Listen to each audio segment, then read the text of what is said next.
SMRT stock analysis and price predictions for Tuesday. Is SmartRent stock a buy? I'll be breaking this down in this quick and short 1-minute video. The previous bearish idea that I got was absolutely wrong, right? Timing was off and everything. Even though I never got my proper double break in order for me to sell.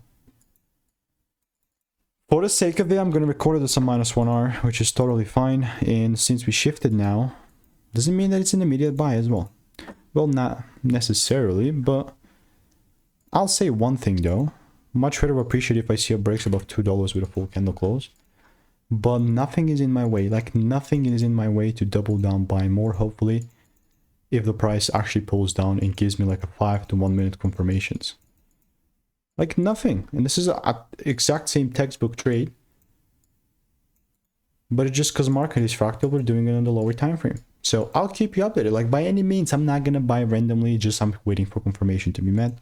In SMRT, I've also got about, okay, not much receipts there, but like, if you want to stay tuned and get stock picks, emails, and insights to make more, click the first link in the description. It's free.